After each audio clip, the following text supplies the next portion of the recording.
Hi, good morning. This is a reflection on lesson 203 in A Course in Miracles. It's a review of lesson 183. I call upon God's name and on my own.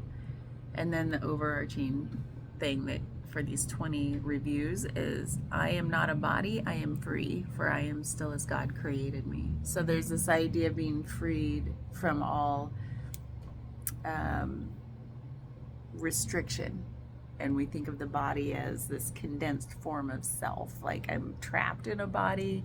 But this is saying I'm not a body, I am free, I'm much more than that, and I am nothing at all. And this, when I really dug into this review of I call upon God's name and on my own, I call upon God's name and on my own, it got really trippy real fast, because I thought about when I went back to review the original lesson, and it talked about how it kept saying God's name, or the name of God, and it's like what does that mean? They repeated it like 1,000 times, and I don't think I thought about it this way last time, or the first time around when we did lesson 183, but this time around I'm like, dude, what even is God, and what is God's name, and what is it trying to say? And it was saying that God's name and my name, myself, are the same thing. I was like, okay, cool. What does it mean? Like what? And then I thought about how, what is God's name other than God? And I think of that saying I've said before, where all things rest in the shade of their names. Meaning names are just shortcuts to something else. So when you think about, well, then what is God? And then what is God's name? Like, why would God even need a name? God is so big, so everything. What even is God? God is everything and nothing. What's behind a name? This essence, this intangible, this unknowable, this ineffable, everythingness is God, and then stillness is where to find God. And so it got real trippy real fast when I thought about, well, then God is everything and nothing. I am everything and nothing. You are everything and nothing. The nothing came in when I thought about how behind every word there's just the experience of the thing. Everything is relational. Everything is an experience. And then we give things in words to have a shortcut for the experience. Like, think about flavors. Like, it's just trippy to think like, oh, well, this is salty, whatever. And how is somebody even supposed to know what that even means unless they haven't first experienced it? Or, oh, that color right there, first of all, it has the descriptor of color, but then we say, oh, it's red. Like, how that person first had to experience red for somebody to point at it and say, red. But what if we didn't have the language, these names? And that's what it made me think of, is like, well, then what is God but an experience of God? What are you except when I'm experiencing you? And what am I except when you're experiencing me? Like, it's all relational. And so how do I call upon the name of, why would I call God's name? What is God's name? What was it supposed to do for me? And it's like, hey, God, like, what am I supposed to do? Ask for stuff? I don't know. It gets really weird to think about, well, then everything that this lesson is saying is like, and all the lessons, is like, come into stillness, let the mind quiet, and that's where you find God. And it's within the self. The self and God are one and the same. My name is the same as God's name, and vice versa. That's what this lesson is saying. And that's where I come into experience what I take God to be, which is this, again, an ineffable just quality of interconnectedness, oneness, beauty, love, that said, wow, all of this exists because there's this God essence infused into it, whatever that is. Whether you want to call it a consciousness, what even is that, you know? Some people say consciousness is in every little molecule of that means of everything, animate and inanimate. So to me, this really to me breaks down the boundaries of pretty much everything, which is kind of where I've been going lately anyway. So with thinking, with meditating, it's like there is no boundary really. We have a perceived boundary between like me and that wall.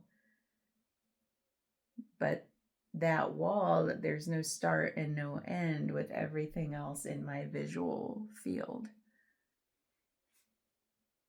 And also when I hear sounds and see that and feel textures and sensations and smells, and all of it is an experience of now, not of just one discrete boundaried thing. Everything is without boundary. There's like form and formlessness. It gets into a lot of like, I guess, Zen Buddhist stuff, but that's just a label too, isn't it? That's just a name for these qualities of just like quiet, stillness, penetration of going inward, like leaning into something with curiosity.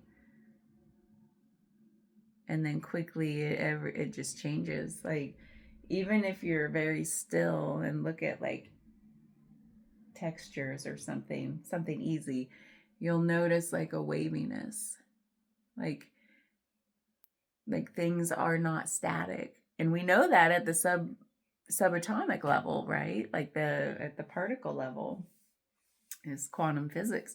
Nothing is static. There are no boundaries. And yet things don't even really touch, do they? What we feel is the resistance of electrons. It's wild. So I think about this idea that there's nowhere to turn. There's nowhere to turn away from something.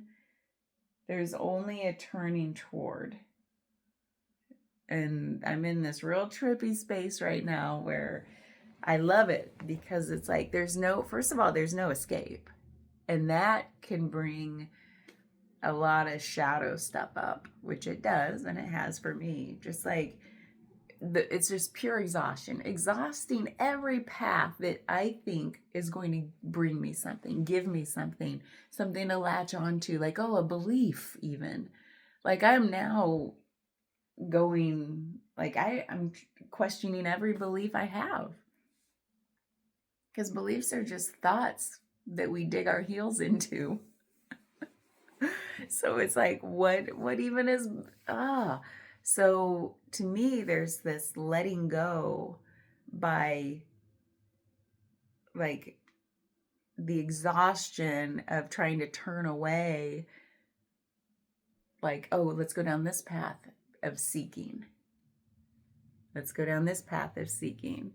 And it's like, no, there's nowhere to turn now because all those paths, they don't lead me to anywhere I want to go. Only path is turning inward. And it's really spacious in there. Out there is where I feel like every path I go down is a narrowing. And then to turn inward, there's just this expansion. Energetically, that's what it feels like. So I don't even know if this was related to the lesson, but it brought up these thoughts about like, what even is God's name? the idea of names is just this superficial layer on something. But I think to call a name is to try to bring something close to us, right? Like, hey, Sally, like, come here. So when we call a name, I think of it as like trying to bring closeness, connection. There's a reaching out quality to call a name. So calling the name of God is like trying to bring God close. And it says, well, that name is yours also. Like, to turn inward is to call God's name, to turn toward this God stuff, which to me, God is like everything. There's no boundary.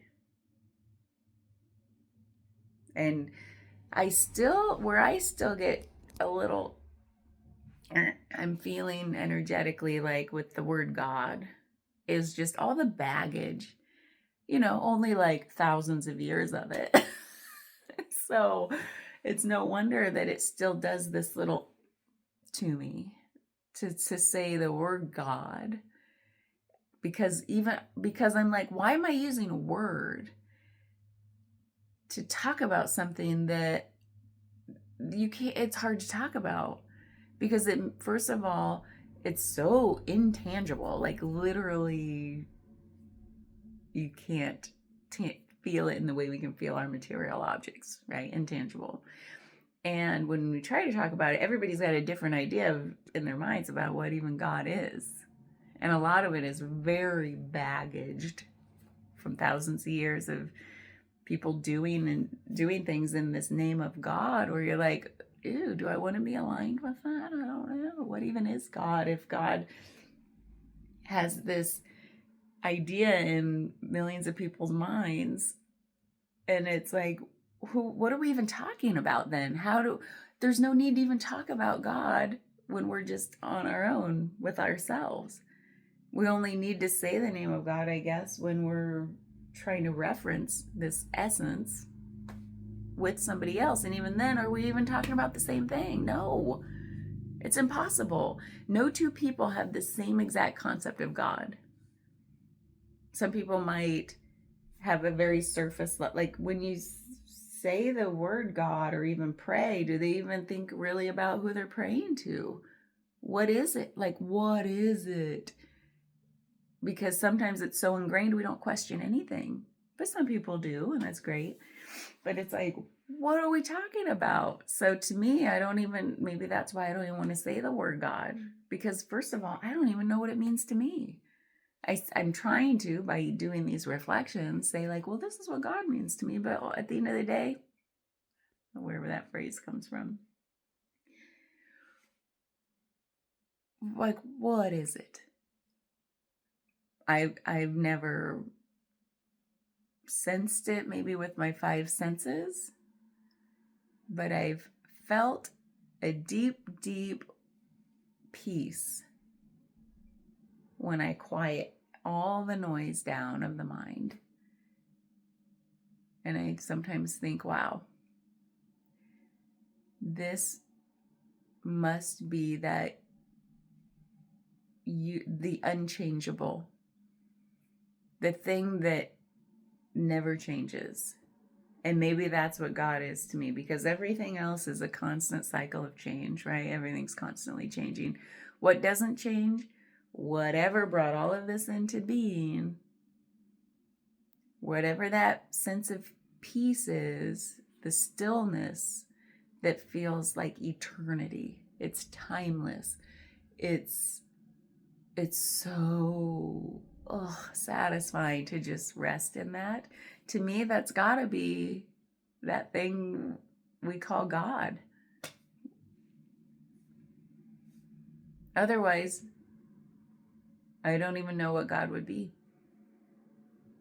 So this is a weird lesson. That's where I am.